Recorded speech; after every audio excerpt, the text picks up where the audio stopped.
Pastor Claude uribuka wibasira Pastor Mutesi umupasiteri mugenzi wawe, uburyo waje umunenga unamugaya, none nawe nicyo cyakubayeho? Umugaya ngo ni gute yapfushije agahita aza kuri kamera, kuki nawe waje kuhamara iki? Ese ubundi ko wavuze ko nta papa wawe ugira, uriya yabaye papa wawe gute? Cyangwa nawe urimo urasabiriza amafaranga nk'uko wahoze ubinenga Pastor Mutesi? Ubwo weho si amafaranga urimo usabiriza nk'uko nawe waje umugaya ukamutuka ukamwangisha abantu. Mbega wowe twakugaye nawe ugipfusha ugahita uza kuri kamera nk'uko wabinenze mugenzi wawe, weho waje kuhamara iki ko wari warabinenze uvuga ko ari bibi? Ese ubundi kubera iki mwihakana ababyeyi bababyaye, ahubwo ku rupfu akaba ari bwo mugaragara? Abaye umubyeyi wawe apfuye, wowe mu itangazamakuru ntiwivugiye ko nta mubyeyi ugira, ntawe ugira, none ngo wabuze papa wawe, ni iki cyabyemeza? Cyakoze umubyeyi naruhukire mu mahoro. Uribuka uvuga ngo umurambo wawe urimo views? Ese Pastor Claude, wowe wa papa wawe wo waba urimo views? Akabi gasekwa nk'akeza. Wabuze umubyeyi, reka tubyemere, kabaye umubyeyi wawe nonaha, ariko twakugaye igihe wazaga kuri kamera nawe. Kuza kuri kamera nta kintu bitwaye, ariko uburyo wihaye Mutesi igihe yaburaga wa mugabo we Rusagara, ukagenda ukabyumvisha abanyarwanda, ukamwangisha inshuti n'imiryango ngo ni gute umuntu apfa, ngo ugahita wirukankira ku itangazamakuru. Icyo ni ikiganiro Mutesi yari yakoreye ku Isimbi. None nawe ntugende utarebye iki kiganiro ngo kirangize, ndakwinginze wimenyere Pastor Claude uyu nguyu. Bakunzi bo kuri Neli ya TV ndabasoje cyane kandi mbahaye ikaze aho muherereye hose, ni mwiyumvemo ikaze.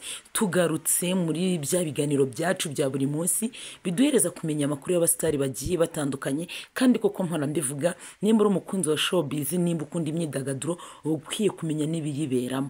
None tugarutse ku mugabo Pastor Claude, ndakwinginze urebe iki kiganiro cyose kuva ugitangiye kugeza kirangiye, usobanukirwe byinshi kuri uyu mugabo.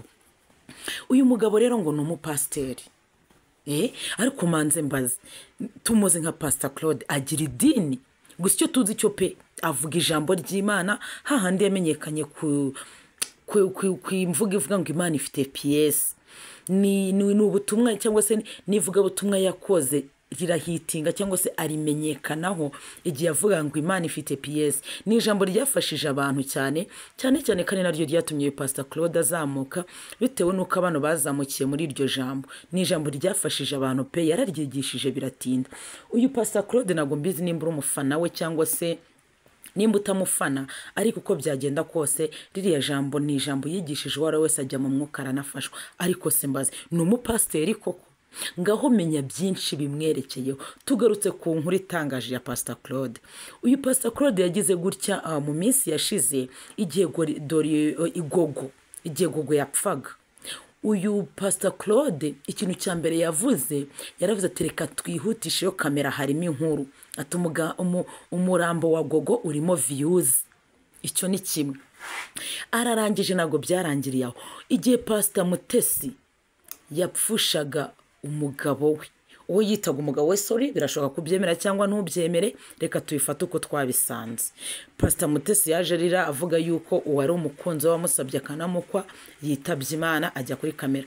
Uyu Pastor Claude ni ukuvuga igihe Pastor Mutesi yatubwiye ko yapfushije uwo mugabo wamukoye, uyu Pastor Claude yaramwihaye, amuva hasi aramugaya, aramunenga, aranamutuka. Murabizi ko ari we umuntu wa mbere atuka, aramwibasira sana. Yaje amugaya ngo ni gutapfusha, ngagahita aza mu itangazamakuru gusabiriza. Muzi igitangaje, uyu Pastor Claude nawe yapfushije se. Yapfushije se. Feri ya mbere yahise aza mu itangazamakuru. Yaho nshaka kugaruka, Imana iburaniye Mutesi. Pastor Claude, nkubaze wowe n'abayoboke bawe, gute wanenze mugenzi wawe ukamunenga, yemwe ukamugaya, uvuga neza ko bitari bikwiye? Weho kuki wabikoze kandi uzi ko bitari bikwiye? Waramugaye, uramutuka, umwita inkunguzi, uvuga ko ari umugore usabiriza kandi ngo w'umunyabwenge buke. Wowe kuki waje imbere ya kamera ugasabiriza? Uyu Pastor Claude yagize gutya, ashyira hanze avuga ko se yapfuye, ariko urupfu rwa se uwo se avuga ndashaka kuzamugarukaho by'umwihariko. Uyu Pastor Claude yagize gutya avuga ko nta se afite, ntawe, ngo n'uwamusabiye igihe ari mu bukwe ari se wabo. none umuntu arapfuye ngo data yapfuye. Ibyo si byo nshaka kugarukaho. Ndashaka kugaruka ku kuntu Pastor Claude yibasiriye Mutesi aramutuka aramwihanangiriza ngo ni gute yaje muri kamera, ngo ni gute yaje gusabiriza, ngo ni gute yaje mu itangazamakuru agipfusha, aramutuka muteza imiryango y'uwo mugabo wa Rusagara. Muribuka mu rupfu rwa Rusagara Mutesi agenda akaramwicarira nk'agahinja. Kandi uyu Claude mwarabibonye yibasiye umuntu arabivuga agakonvenka abantu hafi no kubibateramo. Usibye ko abantu benshi bamaze kumumenya yabangamiye Mutesi bikomeye, ariko agize gutya nawe tujye kubona tukibona umuntu ngo yapfuye tayarese yitereka kuri kamera, kandi yiteretse kuri kamera ari masabiriza. Yaje avuga ngo bamuhe, ngo nibamufashe mu mvugo ya discipline atari byabisaze mu mumenyereyemo. Yaje avuga ati mbasabye mbinginga ko mwamfasha kubona icyo mpereza uburyo nshyingura umuvandimwe wanjye. Yaje ritereka story ati mumfashe, atubushobozi ubwo ari bwo bwose mwampa, ariko diswe uzika kabigase ko nkakeza nawe uje gusabiriza kuri so, uje gusabiriza. Warasekaga mugenzi wawe, warifashe ugaseka umugore uti umupasiteri mugenzi wawe ngo ni gutaje gusabiriza, weho ko waje kiba nawe n'uwo yita umugabo we, weho n'ubwo mwese so ntabwo bizwi neza kuko warabyihakanye. Ibyo si byo nshaka kugarukaho. Uyu pasiteri abantu benshi bamaze kumumenyera pe, gusa mubare nge ntabwo mbizi nimba ari pasiteri, ko ubundi abayoboke be mu nkundire muze hano mushyire muri comment afite urusengero, mubona ko muyobowe n'umuntu muzima. Iyo nyuma ya kamera yageze imbere yanyu ababwira ngo iki, nimutubwire. Uyu pasiteri twakunenze ko nako Claude, twakunenze Niyonzima Jean Claude, ubwo nawe wazaga ibyo wanenze mugenzi wawe akaba ari byo nawe ugaragaramo. Uburyo wanenze mugenzi wawe ukagaruka umunenga nibyo nawe twakunenzemo. Uribuka uzika abantu bose bagusetse uvuga ngo umurambo wa Gogo ngo urimo views. Ubuso wa papa wawe wora uri gutanga views zingana iki mbega Claude? Nizere kubonye kakabigasekwa nk'akeza kandi ntawe uvuga ibyago bya mugenzi we. Bakunze kuri Nelia TV1. Uyu Claude aherutse kugira gutya aravuga ngo umubyeyi we yitabye Imana, kandi koko nta wamenya nimba yitabye Imana cyangwa se kwitaba Imana nko umuntu yitabye Imana, ahubwo icyo tutazi nuko ari umubyeyi we cyangwa se ari se wawe ntabwo tubizi. Ariko yagize gutya nawe feri ya mbere ni mu itangazamakuru kandi yabinenze mugenzi we. Uyu Pastor Claude ni umuntu abantu benshi bamaze gufata uko nguko, agira imvugo zo kwibasira abantu. Usibye ko abantu benshi bari bamwiteze, bari bamutegereje. Igihe yavuga ngo umurambo wa Gogo urimo views, abantu benshi bari barindiriye kubona izo views avuga, bari barindiriye kubona ko nawe ubwe hazaboneka views. Kandi abantu benshi barabivuze ati nyamara nawe uri umuntu n'udapfuza apfusha. None nta n'ukwezi guciyemo n'amezi abiraciyemo nawe abuze umuntu we. Ubu nawe umurambo wa so abantu bari kuvugira ngo bari ko bawukuramo views.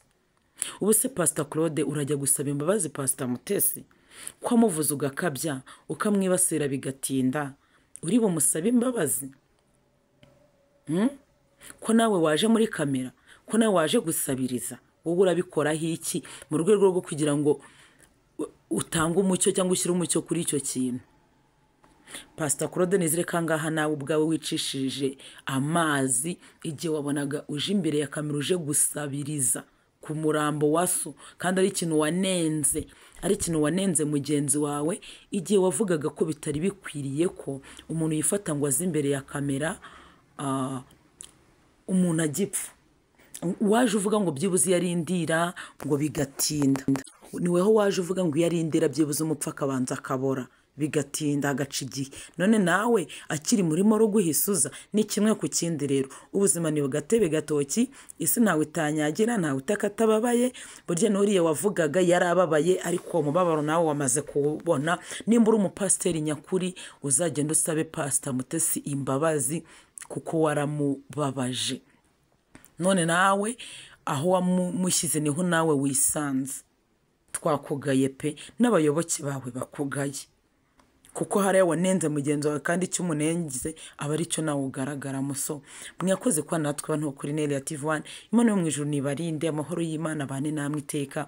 Ndabakunda cyane, ndakwinginze kora subscribe pe. Ikindi kandi ugire iki kiganiro kirangire niyo nkunga yawe ikomeye. Nambakunze iki kiganiro kanda like, bibaye byiza washaringa ku bandi bantu bawe ndetse n'abayoboke ba Pastor Claude bakamenya ngo ni iki kiri kujya mbere ku buzima bwe. Ndabakunda cyane.